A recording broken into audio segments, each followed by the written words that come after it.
Hello friends, मैं सतीश सिंह स्वागत करता हूं अपने YouTube channel all in one पर। तो फ्रेंड्स, आज का हमारा टॉपिक है नई शिक्षा नीति के ऊपर, जिसमें एनआरए और सीईटी जो लागू किया गया है।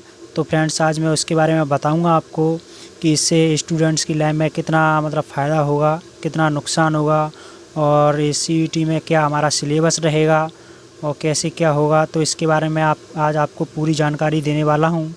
तो चलिए स्टार्ट करते हैं हम। ये है हमारा पहला एनआरए क्या है। तो चलिए फ्रेंड्स, एनआरए का हम पता करते हैं कि क्या है। तो ये है नेशनल रिक्वायरमेंट एजेंसी। तो नेशनल रिक्वायरमेंट एजेंसी होती है राष्ट्रीय भर्ती एजेंसी। तो पहले क्या था फ्रेंड्स कि एसएससी और रेलवे और आईबीपीएस बैंक, ये तीनों डिपार्टमेंट थे वो अलग अलग थे, और ये तीनों बोर्ड अलग अलग ही अपनी क्या है परीक्षाएं कराते थे फ्रेंड्स।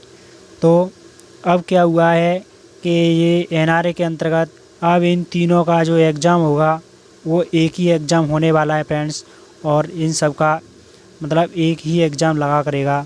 तो इसमें हमारा क्या है कि जैसे एसएससी में एक प्री एग्ज़ाम लगता था हमारा, रेलवे के अंदर भी प्री एग्ज़ाम लगता था, और आईबीपीएस के अंदर भी हमारा प्री एग्ज़ाम लगता था।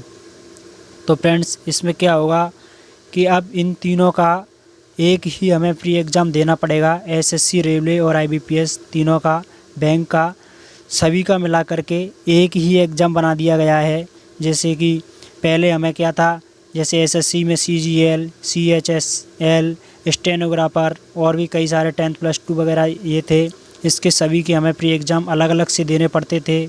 उसी प्रकार इसमें रेलवे में भी ग्रुप डी हो गया, एनटीपीसी हो गया, लोको पायलट हो गया, और भी काफ़ी सारी इसमें जॉब निकलती थी। तो उनके लिए भी हमें अलग अलग एग्ज़ाम्स देने पड़ते थे। इसी प्रकार बैंक में भी क्लर्क है, प्रोबेशनरी ऑफिसर हैं, इसके लिए पीओ वगैरह, मैनेजर है, उसके लिए भी डाटा एंट्री वाले हैं, उनके लिए सभी के लिए अलग अलग एग्ज़ाम्स थे। तो फ्रेंड्स, अब वो सारे एग्ज़ाम्स हटा के एक ही एग्ज़ाम्स कर दिया है, जिसका नाम रखा गया है सीईटी एग्ज़ाम रखा गया है। तो फ्रेंड्स, चलिए अभी एनआरए के बारे में और देखते हैं कि अब इन तीनों का जो एग्ज़ाम होगा, प्री एग्ज़ाम होगा, वो एक ही बार लगाएगा, और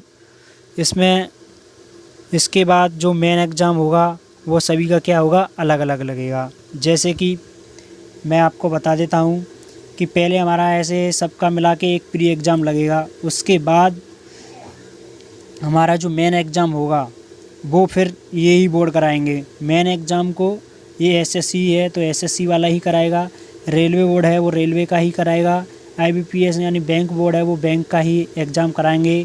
जिसमें आपका मेन एग्ज़ाम में सीजीएल, सीएचएसएल है, सीजीएल है, स्टेनोग्राफर है, उन सभी के मेन एग्ज़ाम होंगे। वो सभी के उसी प्रकार लगेंगे जो पहले मेन एग्ज़ाम लगते थे, सभी के अलग अलग ही एग्ज़ाम्स लगने वाले हैं। इसी प्रकार रेलवे में भी सभी के अलग अलग एग्ज़ाम्स लगेंगे, और आईबीपीएस में भी सभी के एग्ज़ाम्स अलग लगेंगे।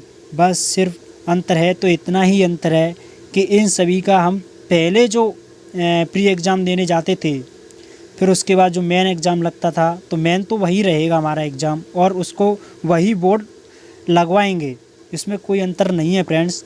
बस अंतर है तो यही है कि जो प्री एग्ज़ाम है वो सभी का मिला करके एक हो जाएगा। तो ठीक है फ्रेंड्स, चलिए अब बात करते हैं हम सीईटी क्या है। तो सीईटी है कॉमन एलिजिबिलिटी टेस्ट। तो इसके अंतर क्या है फ्रेंड्स, आपको मैं बता ही चुका हूँ कि इन सभी एग्ज़ाम्स का एक ही एग्ज़ाम बना दिया गया है। बैंक का, एसएससी का और रेलवे का, तीनों का एक ही एग्ज़ाम बना दिया गया है फ्रेंड्स। तो इसमें एग्ज़ाम्स अब सीईटी एक ही टेस्ट लगेगा। तो इसमें कैसे टेस्ट लगेगा, तो अब वो मैं आपको वो बता देता हूँ कि इसमें 3 बार टेस्ट लगेंगे। 10th पास हैं उनके लिए एक अलग से एग्ज़ाम लगाया जाएगा। 12th पास तक के हैं उन स्टूडेंट्स के लिए एक अलग से एग्ज़ाम तैयार किया जाएगा, और जो ग्रेजुएट हैं उनके लिए एक अलग से एग्ज़ाम तैयार किया जाएगा। तो फ्रेंड्स, मैं आपको बता देता हूँ कि सीईटी में एक साल में 2 बार एग्ज़ाम होने हैं। एक साल में 2 बार एग्ज़ाम होने हैं, और प्रत्येक एग्ज़ाम में अगर आपने ऐसे एक बार एग्ज़ाम दिया है और एक बार में ही आपने वो एग्ज़ाम पास कर लिया, तो फिर वो आपके लिए 3 साल के लिए वैलिड रहेगा। आपको 3 साल तक प्री एग्ज़ाम बार बार देने की आवश्यकता नहीं है फ्रेंड्स। ये सबसे बड़ी हमारे लिए फ़ायदे वाली बात यही है कि हमें 3 बार एग्ज़ाम देने की, बार बार एग्ज़ाम देने की मतलब ज़रूरत नहीं है। और दूसरा इसमें फ़ायदा ये है कि प्रत्येक स्टूडेंट इसे कितनी भी बार दे सकता है। जैसे पहली बार हमने एग्ज़ाम दिया, उसमें हम पास नहीं हो पाए, तो साल में दूसरा जो एग्ज़ाम लगेगा हम उसमें बैठ सकते हैं, उसमें भी नहीं हुए तो फिर अगली साल फिर से एग्ज़ाम लगेंगे, तो उनमें हम सभी एग्ज़ाम में कितनी भी बार बैठ सकते हैं। मान लो हमारे पहली बार एग्ज़ाम दिए, उसमें हमारे 50 नंबर आए, 50% नंबर, कट ऑफ उससे ऊपर गई है, तो हम दोबारा एग्ज़ाम दे करके और मेहनत से अपने नंबर बढ़ा सकते हैं। तो इसमें कोई वो नहीं है कि आपने भाई एक बार एग्ज़ाम दे दिया और आप पास हो गए तो आप दोबारा नहीं बैठ सकते। आप कितनी भी बार पास हो जाओ, आपकी इच्छा है जितनी बार एग्ज़ाम दो, कोई रोक टोक नहीं है। अब आगे बात करते हैं कि इसका सिलेबस क्या रहेगा। तो सिलेबस में मैं आपको बता दूं, मैथमेटिक्स है, रीजनिंग है, जनरल नॉलेज है, इंग्लिश है, हिंदी है। ये आपको पाँचों सब्जेक्ट्स अब मिलने वाले हैं फ्रेंड्स। तो जैसे कि मैथमेटिक्स में उसमें थोड़ा वो बढ़ जाता है, रीजनिंग में थोड़ा जो पजल वगैरह बढ़ जाती हैं बैंक के लिए, तो उन सभी का मतलब प्री एग्ज़ाम होगा। उसके लिए तो प्री एग्ज़ाम में तो आपको तीनों का सिलेबस मिलने वाला है, रेलवे का और एसएससी का और आईबीपीएस बैंक का। जो प्री एग्ज़ाम लगेगा उसमें आपको तीनों से संबंधित पैटर्न मिलने वाला है, और उसके बाद जो मेन एग्ज़ाम होगा वो आपका वही सिलेबस रहेगा उसमें जो पहले रहता था। तो ठीक है फ्रेंड्स, इसमें कोई दिक्कत नहीं है। सिलेबस भी आपका क्लियर हो ही जाएगा। अब बात करते हैं कि स्टूडेंट्स को फ़ायदा क्या होगा इसमें।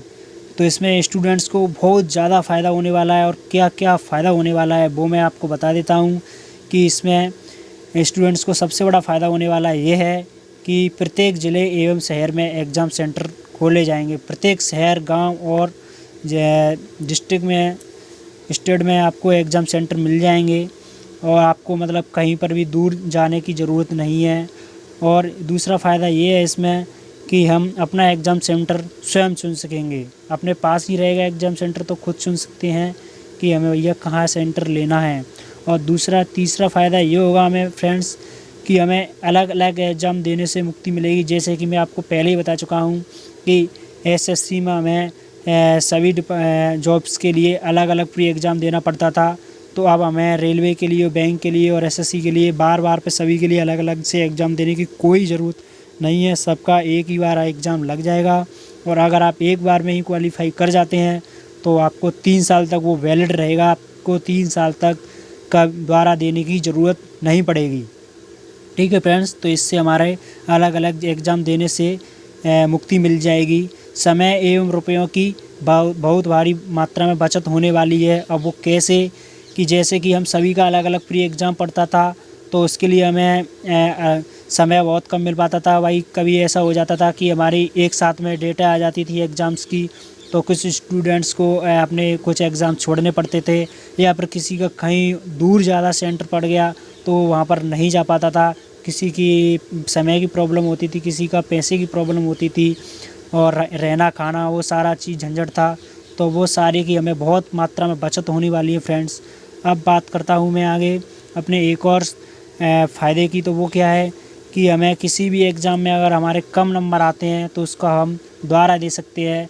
जैसे कि फ्रेंड्स, हमारा प्री एग्ज़ाम में हमने पहली बार दिया, उसमें हमारे कम नंबर आए, तो हम अगली साल में मतलब दूसरी बार जो एग्ज़ाम होगा तो उसमें हम फॉर्म डाल सकते हैं, और उसमें दोबारा से अपने अच्छे नंबर से प्राप्त करके हम दोबारा एग्ज़ाम दे सकते हैं। तो ठीक है फ्रेंड्स, ये हो गया। अगला पॉइंट से हमारा कि गरीब स्टूडेंट्स को इससे ज़्यादा राहत मिलेगी, और गरीब स्टूडेंट्स भी इसको फॉर्म को आसानी से डाल सकेंगे, क्योंकि एक फॉर्म की फ़ीस कम से कम 100 से लेकर 700-800 रुपये तक की समथिंग होती है। और गरीब स्टूडेंट्स है वो बार बार पर सभी के लिए अलग अलग से फ़ीस नहीं इकट्ठा कर पाते हैं, और रहने खाने का भी व्यवस्था नहीं कर पाते हैं, किराया वगैरह।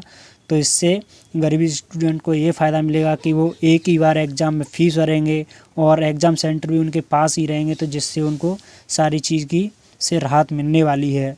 और एक और अगला पॉइंट है फ्रेंड्स हमारा कि इसमें महिला अभ्यर्थी और दिव्यांग अभ्यर्थियों को भी राहत मिलने वाली है। जैसे कि महिलाओं को क्या है कि कहीं अपनी शादी हो जाती तो वो घर पर ही रहती हैं, कोई जाने नहीं देता है एग्ज़ाम देने के लिए, या फिर वो अपनी तैयारी नहीं कर पाती हैं, या फिर कहीं ज़्यादा दूर सेंटर पड़ा है इस वजह से नहीं जा पाती हैं। ऐसे ही दिव्यांग व्यक्ति हैं वो नहीं जा पाते हैं, ज़्यादा दूर सेंटर पड़ता है, तो उनके लिए भी राहत मिलेगी क्योंकि उनके लिए एग्ज़ाम सेंटर है, वो अपने शहर और ज़िले में ही रहने वाले हैं और अपनी इच्छा अनुसार चुन सकते हैं। तो ये उनसे इन दोनों को बहुत राहत मिलने वाली है।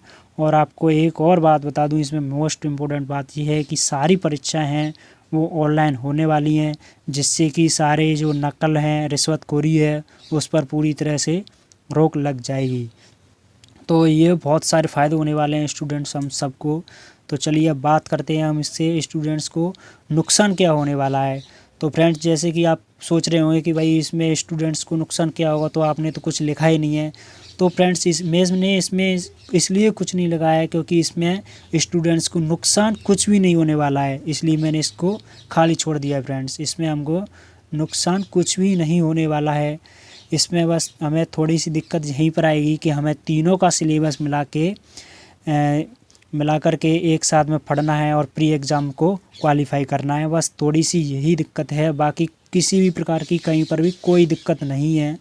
तो अब बात करते हैं कि हमारे मन में जो कुछ महत्वपूर्ण प्रश्न हैं जो बार बार पूछे जा रहे हैं, सवाल पैदा कर रहे हैं जो स्टूडेंट्स के मन में, तो उनको मैं बता देता हूँ मैं कि वो कौन कौन से प्रश्न हैं। तो पहला हमारा प्रश्न ये है कि एनआरए और सीईटी क्या है, तो इसके बारे में मैं आपको बता चुका हूँ। और दूसरा प्रश्न ये है कि ये एनआरए है वो किस पद के लिए परीक्षा आयोजित करेगा, तो मैं आपको बता दूं एसएससी, रेलवे और ग्रुप जो बैंक है उसके लिए जो एनआरए है वो ग्रुप बी और ग्रुप सी की परीक्षाएं कराया करेगा, ज़्यादातर ग्रुप। ठीक है फ्रेंड्स, अब बात करते हैं हम। अगला प्रश्न ये उठता है कि परीक्षा में बैठने की अधिकतम सीमा क्या होगी। तो फ्रेंड्स मैं आपको पहले ही बता चुका हूँ कि आप कितनी भी साल और कितनी भी बार आप बैठ सकते हैं। साल में 2 बार एग्ज़ाम लग रहे हैं तो आप दोनों एग्ज़ाम में बैठ सकते हैं, चाहे आप एग्ज़ाम में फ़ेल हो रहे हो या फिर आप पास हो रहे हो, वो आपकी इच्छा के ऊपर निर्भर करता है कि आप उसको देना चाहते हैं या नहीं देना चाहते हैं। इसमें कई सालों तक दे सकते हैं, आप कभी भी दे सकते हैं, जब तक आपकी एज लिमिट नहीं होती है तब तक आप देते रह सकते हैं। इसमें कोई आपकी बैठने की अधिकतम सीमा लिमिट नहीं है, आप हर साल 2 बार बैठ सकते हैं। तो फ्रेंड्स अगला प्रश्न हमारा ये है कि ये सीईटी की जो परीक्षा है वो हमारी किस भाषा में परीक्षा होने वाली है। तो आपको बता दूं फ्रेंड्स, ये पूरे ऑल इंडिया में होने वाली है और ये ऑल इंडिया में 12 भाषाओं में परीक्षा लागू होने वाली है। तो फ्रेंड्स ये आपको बहुत ही फ़ायदा मिलने वाला है कि सभी को अपनी अपनी भाषाओं में एग्ज़ाम देने की अनुमति मिल रही है इसमें। और अगला प्रश्न ये है हमारा कि कितने वर्षों तक मान्य रहेगी। तो फ्रेंड्स मैं आपको ये बता ही चुका हूँ कि अगर हम साल में पहली साल में ही पहली बार एग्ज़ाम में क्वालिफाई कर जाते हैं तो वो हमारा 3 साल तक वैलिड रहेगा, 3 साल तक वैलिड रहेगा फ्रेंड्स। तो ये हो गया आपका कितने वर्षों तक मान्य होगा। अब बात करते हैं हम कि एनआरए के आने से कितना फ़ायदा और नुकसान होगा, इसके बारे में भी बता चुका हूँ फ्रेंड्स कि इससे हमें बहुत ज़्यादा फ़ायदा होने वाला है, नुकसान तो कुछ भी नहीं होने वाला है। अब बात करते हैं फ्रेंड्स हम दिव्यांग महिला और अभ्यर्थियों को इससे कोई फ़ायदा होगा या नहीं होगा। तो ये भी मैं आपको बता चुका हूँ कि इससे महिलाओं की सेफ्टी, मतलब क्या है कि घर वाले क्या है कि कहीं दूर सेंटर पड़ता है तो अकेले की वजह से लड़कियों को जाने नहीं देते हैं, दिव्यांग अभ्यर्थी है तो उनको भी नहीं जाने देते हैं, तो उसके लिए उनको भी बहुत ज़्यादा फ़ायदा होने वाला है। और परीक्षाएं वो किस स्तर पर होने वाली है और कैसे होगी, तो ये मैं बता दूँ आपको। परीक्षा हैं वो ऑनलाइन होने वाली हैं और पहली जो परीक्षा है वो प्री एग्ज़ाम परीक्षा है, वो तीनों की एक ही परीक्षा होने वाली है, तीनों को मिला करके एक ही परीक्षा होने वाली है। ठीक है फ्रेंड्स, और सिलेबस क्या रहेगा ये मैं आपको बता ही चुका हूँ। और सबसे ज़्यादा फ़ायदा हमें ये होने वाला है फ्रेंड्स कि हमें एग्ज़ाम देने के लिए एग्ज़ाम्स की डेट का बहुत समय तक इंतज़ार करना पड़ता था। अगर एग्ज़ाम लग भी जाता था हमारा तो उसका रिज़ल्ट आने में काफ़ी समय लग जाता था, कई सालों निकल जाती थी। तो अब फ्रेंड्स ऐसा नहीं होने वाला है। अब जल्दी जल्दी एग्ज़ाम्स डेट आ जाया करेंगी और जल्दी से जल्दी उसका रिज़ल्ट भी आ जाया करेगा और जल्दी ही हमें नौकरी के लिए जॉइनिंग लेटर भी आ जाया करेगा। तो ये हमें सबसे बहुत बड़ा फ़ायदा होने वाला है कि हमें जॉइनिंग है वो कुछ ही सालों के अंदर में मिल जाया करेगी मेन एग्ज़ाम क्लियर करने के बाद। तो फ्रेंड्स तब तक के लिए मेरे यूट्यूब चैनल को सब्सक्राइब कर लें और बेल आइकन को दबाना ना भूलें, जिससे कि मैं अपना जैसे ही दूसरा वीडियो अपलोड करूँगा तो आपके पास नोटिफिकेशन पहुँच जाएगा और आपको इसी तरीके की मोस्ट इम्पोर्टेंट जानकारी आप तक पहुँचाता रहूँगा मैं। तो मेरे यूट्यूब चैनल को सब्सक्राइब करना ना भूलें, लाइक करें, कमेंट करें, मुझे बताएं कि आपको किस टॉपिक पर वीडियो चाहिए, मैं उस पर आपके लिए वीडियो बनाकर डालूँगा। थैंक यू सो मच, धन्यवाद।